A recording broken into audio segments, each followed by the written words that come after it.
Some predators don't realize they've become the prey until the trap is already closed. I'm not a good person. There's really no other way to say that. And at this point in my life, I've made peace with it. I was dealt a rough hand from the beginning, and I played the cards I was given. I'm not looking for sympathy. I'm just asking you to understand why I'm telling this story anonymously. This happened almost 20 years ago. Back in the early 2000s, I was at the worst I'd ever been. Constantly in trouble, constantly pushing lines most people wouldn't go near. Robbery, fighting, grand theft auto. The list goes on. And then there was the game dot. For about 6 months, I had a routine. Every couple of days, I'd drive to a different small town in the middle of nowhere. Small towns are everywhere in this country, an endless supply of them, and I never stayed in one place long enough to be remembered. When I arrived, I'd spend time quietly scouting, looking for the right target.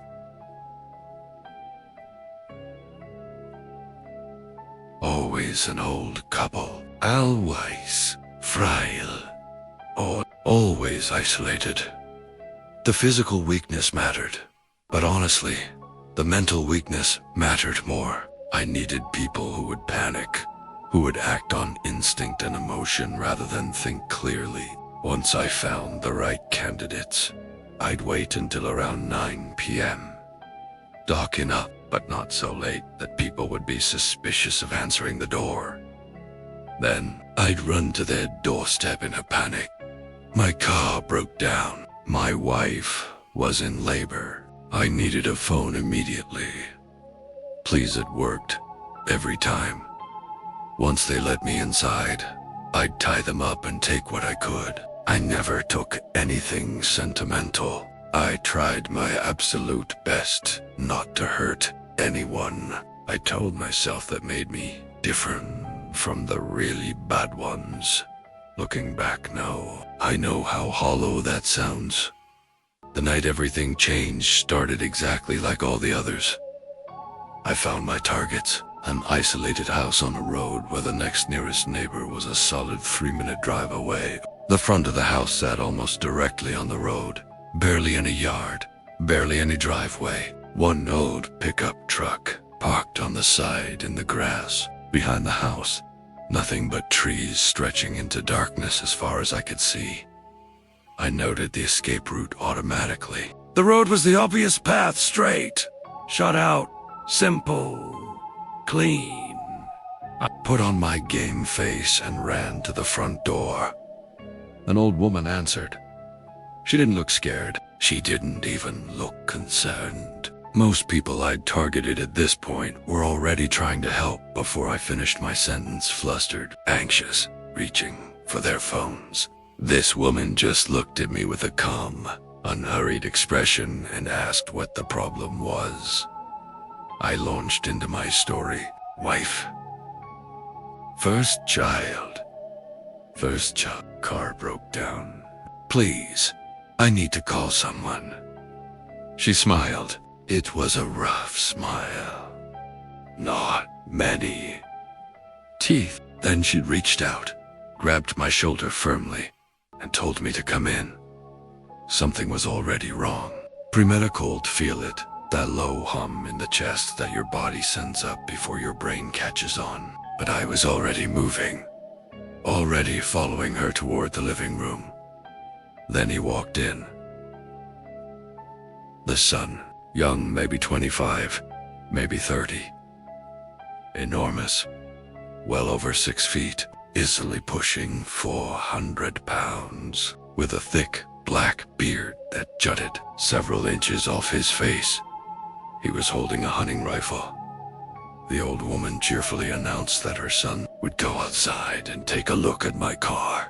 Before I could say a word, she started screaming another name, Hank, at the top of her lungs toward the back of the house. Her son walked outside. I stood very still and tried to calculate. The son was already circling my car. He would see immediately that nothing was wrong with it. Rushing out now meant walking directly into him and that rifle. Then Hank limped into the room. He stared at me without speaking. The old woman said something about helping me. Hank mumbled something I couldn't make out. And that's when I noticed the smell. Everything had happened so fast after I knocked it I hadn't registered it. But now, standing in the middle of their living room, it hit me fully. It wasn't body odor. It wasn't decay in the normal sense. It was something else. Something that had no clean category in my mind. Something that made my stomach fold inward. That was all I needed. I started moving slowly toward the door. Hank mirrored me. The old woman drifted closer from the other side. Her voice still cheerful, still asking where I was going, still asking if I wanted their help. I told them I needed to grab something from the car. When I was about 6 feet from the front door, I stopped calculating and just ran. Hank's hand caught my shoulder for half a second. He felt a grip por I was younger, and faster and I pulled free. I burst out the front door and sprinted toward my car. When I remembered the sun, my 4 tires were completely flat dot, not slowly deflating. Flat, slashed, cleanly, all 4 of them. Whoever did it knew what they were doing. From inside the house, I could hear Hank shouting that I was outside, that I couldn't have gotten far. I ran into the woods. I know how that sounds. I know it's the cliché move, the stupid move, the move that everyone watching a horror film shouts at the screen about. But an open road with no cover and a man with a rifle felt like a worse option. I sprinted deep into the trees, found a large trunk, and pressed myself against the ground behind it. I forced myself to breathe slowly, to listen. The footsteps came. Heavy, close, getting closer. I held completely still, held my breath, pressed my face into the dirt and did not move a single muscle. The footsteps were almost on top of me, 2 feet from my head. The sun walked past. The rifle swung loosely in his hand. He was scanning the dark ahead of him, not down at the ground. His footsteps were loud enough that he couldn't hear me beneath them. He passed me and kept walking, waited until I couldn't hear him anymore. 10 Primera Willett actually crawled back toward the house. Through the window, I could see the old woman. She was standing perfectly still, facing the tree line, watching. I couldn't see Hank. He was in the woods somewhere behind me. I got to my car. Primera started Italiano. And then I did the most desperate thing I've ever done. I drove on 4 flat tires down that road, grinding metal on asphalt, moving as far as I could before the rims gave out completely. When I couldn't go any further, I got out and ran the rest of the way to town on foot. It took a long time, but Primera Mada Italiano, I had the carto. Eventually, I didn't tell the driver anything. I didn't tell the police anything. I had too many reasons to keep my mouth shut. I've thought about that house for 20 years. The calm woman, the timing of the sun's appearance, the smell. The tires, slashed before I even knocked on the door. Before they could have known what I was there to do. I've never been able to fully explain that last part. What I do know is this. That night, I walked into a house to do something terrible to a family. And something terrible was already waiting for me inside. I got away. I don't entirely know why, but I've never played that game again.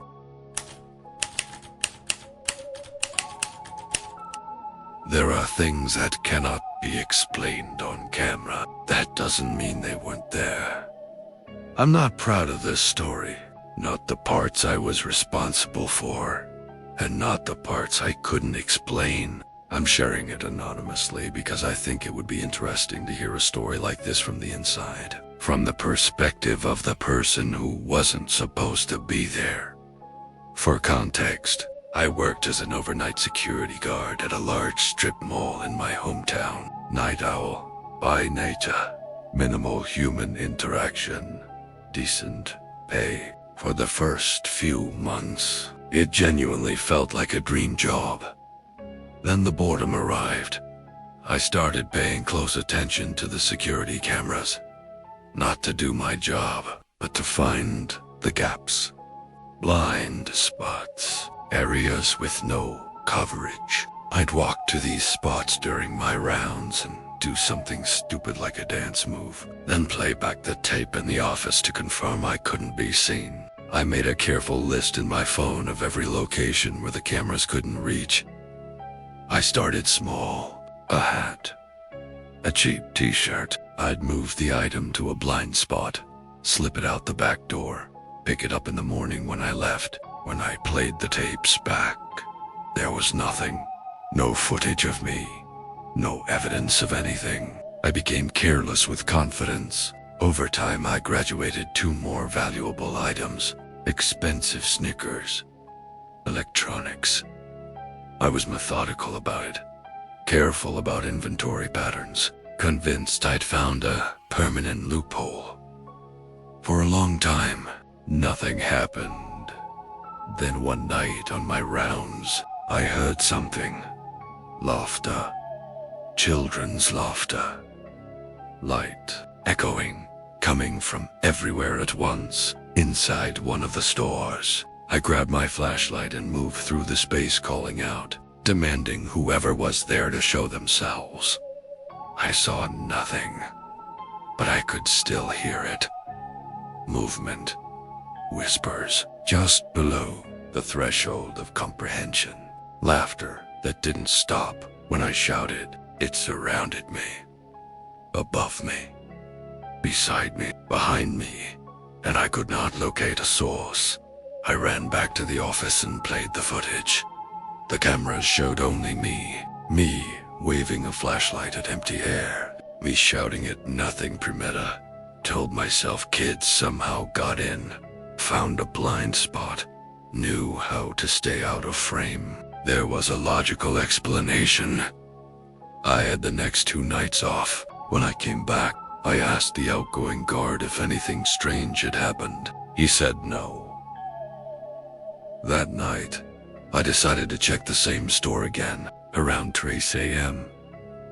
I was in the sneaker section when something whooshed past me. Close, fast, silent. Primera froz. Then the laughter started again. I was shouting, spinning the flashlight in every direction, still not finding anything. Then I saw a small figure at the end of an aisle. Dark, still. It waved at me. I ran toward it, took my eyes off it for 1 second. Gone. The laughter was still all around me, running sounds in every direction. And then, out of all of it, one voice, clear, unmistakable, right beside my ear, said my full name.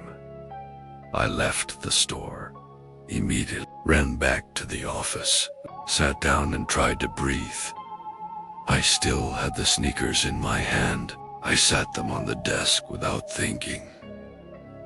My supervisor arrived and I told her everything, both incidents, both nights. She pulled up the footage and watched me running through an empty store, waving a flashlight. Then she noticed the sneakers. She didn't believe me about the intruders. She did believe the sneakers meant something. Combined with prior theft reports from other stores, my erratic behavior on camera, and the shoes sitting on my desk, she made her suspicion very clear. I quit on the spot. I thought leaving would insulate me from the investigation somehow. It didn't protect me as much as I thought it would, but somehow, nothing was ever proven. No one was arrested. I've tried to find a rational explanation. kids who knew the blind spots, knew how to stay off camera, and somehow knew my full name. I've tried to make that work. I've arranged it from every angle. I still can't make it work. Don't have a history of hearing or seeing things that aren't there. I haven't experienced anything like it since. I know what I saw at the end of that aisle. I know what I heard. I just don't know what it was. And some night, when it's quiet and dark, and I'm alone, I think about the fact that whatever was in that store, whatever knew my name, was watching me long before I ever heard it laugh.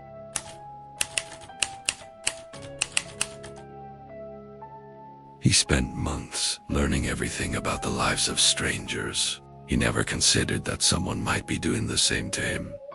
2 years ago, I was lost, no direction, dead end. Jobs, no real relationships. A persistent, gnawing emptiness that I kept trying to fill with one thing after another. Nothing worked for long. And then one afternoon, I did something strange. I walked into someone else's house.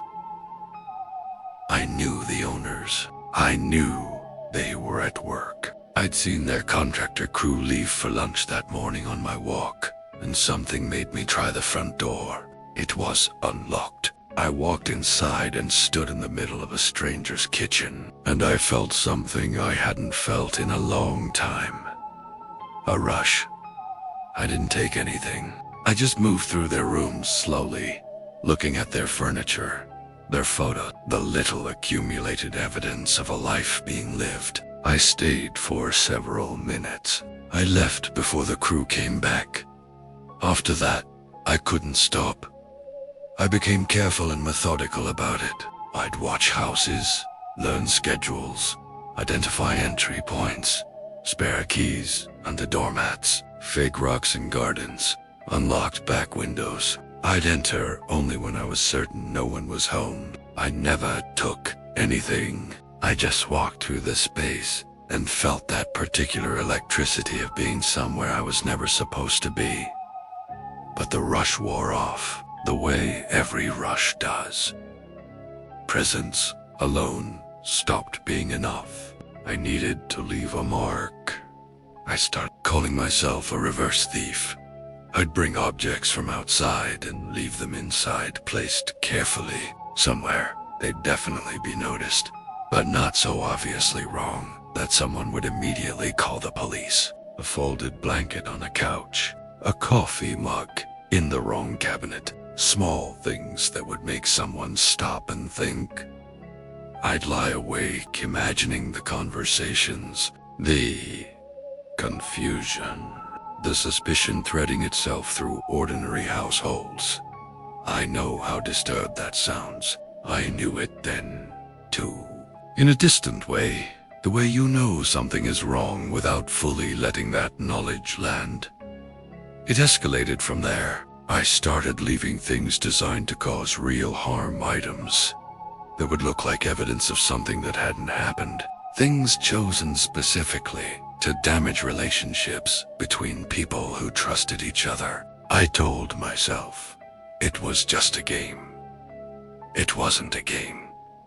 Then I came home one afternoon and found something on my kitchen counter. A small vase, one yellow flower. I had never seen either of them before in my life. I stood in my kitchen for a long time. I checked every lock, every window. Everything appeared to be secure. I went over my entire apartment and found nothing else out of place. That night, I locked my bedroom door and didn't sleep much. Calling the police wasn't an option. If whoever left the flower actually knew what I'd been doing, I couldn't afford to open that door. I stayed home the next morning and tried to think. When I returned from running errands in the afternoon, there was something new on the counter. A dead bird. And a note written in clear, careful handwriting. "We're coming for you." I started packing a bag immediately, and that's when I heard it shuffling, coming up through the floor vent from the basement. I pressed my ear to the grate and heard movement. Then voices low and muffled, too quiet to understand. Someone was in my basement. I grabbed my bag and moved as carefully as I could toward the front door, placing each step like I was crossing ice. The front door sat directly next to the basement door. My hand was already on the handle when the curiosity became unbearable. I opened the basement door. The voices stopped the instant the hinges creaked. I shouted down the stairs. Nothing came back. I turned around and left. I stayed at my parents' house for a week. When I finally returned to start collecting my things, I'd already arranged to end my lease early. The front door was standing open. On the counter, another dead bird, moray, flowers, and a small toy car, painted to match mine. Exactly. I went to the basement door and screamed down the stairs. No response. I grabbed a kitchen knife and went down myself. Empty. I grabbed only what I absolutely needed and went back to my car. As I reversed out of the driveway, I saw them across the street on Holderkople, somewhere in their 50s or 60s, standing perfectly still, watching me. I had never seen them before. The woman raised her hand and waved, and her hand was a small yellow flower, the same type that had been left in my kitchen. The man beside her said nothing. He just watched. I drove away fast. I checked the mirror once. They were still standing there, still looking in my direction, not moving. I never went back to that street. I spent the following weeks jumping at sounds, checking over my shoulder in grocery stores, sitting with my back to walls in restaurants. The day I found that first flower was the last day I ever entered a house that wasn't mine. Still don't know who they were.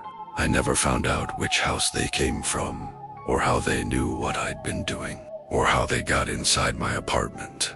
What I do know is that I spent months learning the intimate details of strangers' lives, their schedules, their habits, their vulnerabilities, and believed the whole time that no one was watching me was wrong.